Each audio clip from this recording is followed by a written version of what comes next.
that's just too much tailpipe to have below the tool, and well, anyway, they sent me a piece of their log, and the caliper, by so many days and so much time had gone by, the caliper was 9.5 inches. I mean, there just wasn't anything up there that would hold a packer. Now, once you got down and looked at the bottom of the hole, the bottom 400 or 500 feet was fairly well gauged, but everything up there 1,200 feet up was just, Have you seen a difference in the hole condition with wells that are drilled with PDC bits versus wells that drilled with rotary bits?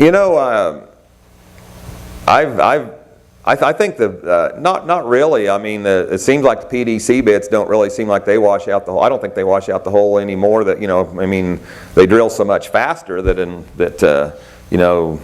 everything happens a whole lot faster.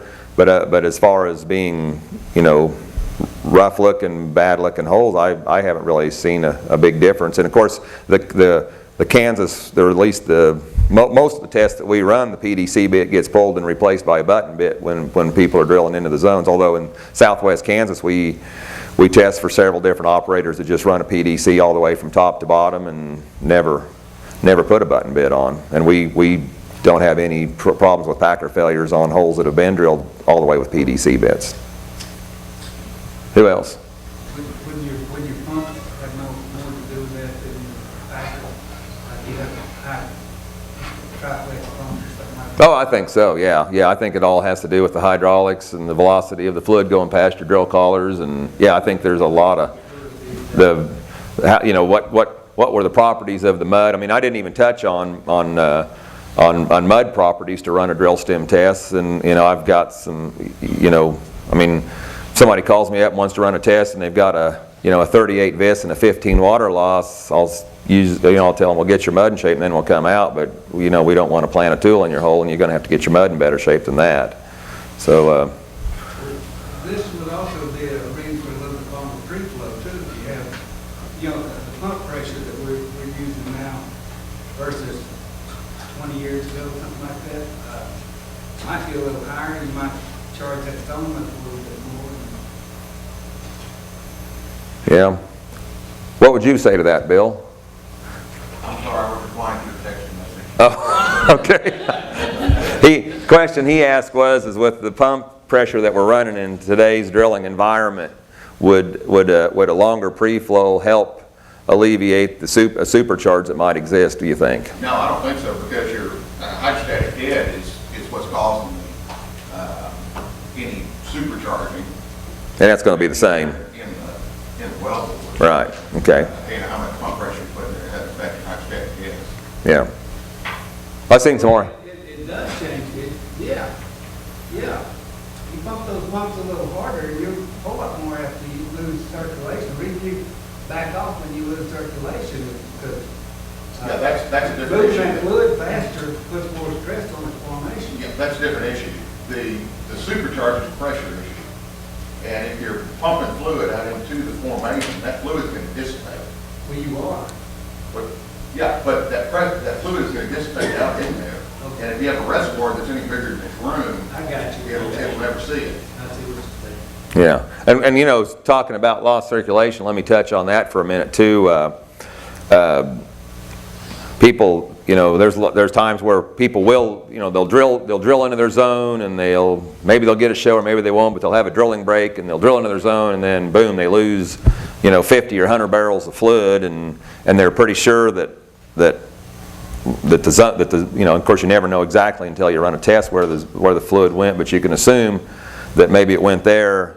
And I can tell you this much, that when you test a zone where you've lost circulation, about the only thing you learn from that is that you've lost circulation there, because you'll recover a whole bunch of mud. You'll have real screwy looking misshaped shut-in curves that are usually way too high, but as far as actually learning anything about the zone that you tested, I mean, once in a while you might see a little bit of oil come back with the mud, but 90% of the time all you get back is a whole bunch of drilling mud, and at the end of the test you've like I said, you learned that you lost circulation there, but you still don't know whether it's oil or water or what's actually in the zone. So just had that that lost circulation's kind of put that in my mind. But who else had some questions? I saw some other hand. Way more basic. Who's doing the measurement of this 100 foot of gas in the pipe? It's a, Gas cut mud and. well, you know that, yeah. That's what I'm believing. Yeah, well, you know, and you know, you kind of, I'm glad you brought that question up because sometimes, and I can tell you this from personal experience, sometimes gas in the pipe is a really, really hard thing to determine. I mean, if you've got, say, almost pure methane and don't have any, you know, liquids in your gas, I mean, you can't smell methane. I mean, it's just, you know, and then you're also competing with pipe dope. It's got an odor. Your you know, windy days where the wind's blowing across the top of the drill pipe. But basically, you use your nose to find the gas. I mean, you're sniffing with your nose, just like you're sniffing at the rocks to find an odor in the rocks. You're using you're you're out there, you're standing out there with, you know, you're standing out there competing for space on the floor with a chain hand, sniffing the pipe, and then of course you got the roughnecks giving their opinion, you know, of what's there. And so I mean, it's a now once you get to fluid, you know, then you know, it's fairly cut and dry. We have these little 50 milliliter test tubes, and then we also have centrifuge in our truck. And once we start getting the fluid, we'll catch samples of a stand of fluid and put it in a tube and put it in a centrifuge and grind it out is the word that we use, and then tell you what percentage of gas, oil, and then sometimes if you have the right mixture of mud and water, you'll get this emulsification and oil. You know, if you have everything in there, you'll have this really thick, gooey looking foamy, or you know, it almost turns into, looks like curdled up. Well, you know, if you've seen emulsified oil, you know what I'm talking about, and it's really, really hard to centrifuge that out. But then we just go ahead and put in the percentages, and then that's what the recovery is. Another basic, that tube and the blow on the bucket. Uh-huh. Does that tube stay in the same spot? Or No. What you start when you start out and open the tool, you got that tube at the very surface of the bucket. I mean, so just the first little.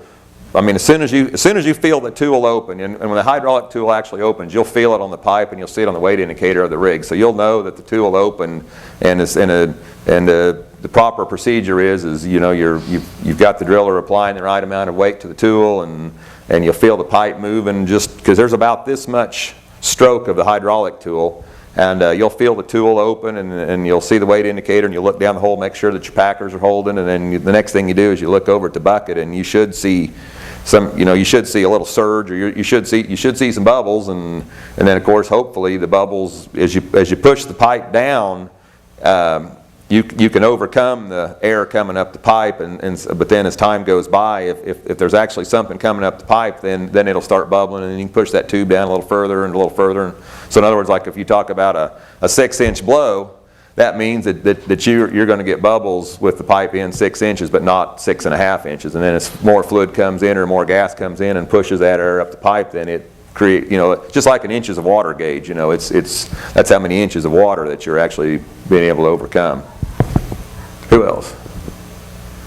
So when you're looking at that fluid coming out, how are they gauging and judging the difference between 40% gas and 60% gas? Is that personal? No. When you catch a sample and get it in that tube and get the lid on it, in the beginning it's going to look like it's full of. Yeah. It's like if I'd pour you a beer and left a big old head on it. After a minute or so, you can understand that. After a minute or so, you're going to have 80% beer and 20% air. That's the gas. I think the answer to the question here, how to measure that stuff, is have more than one guy judging it with you. Usually the well side. Oh yeah. Should be standing there making his notes and talking to him, because you know you do get different perspectives. Yeah, and you know you get and I'm glad you said that, because you know some geologists are on location when you run a test. Some geologists you never see them. They call you call them with results. You never see them. But yeah, it's nice to have a geologist in the doghouse.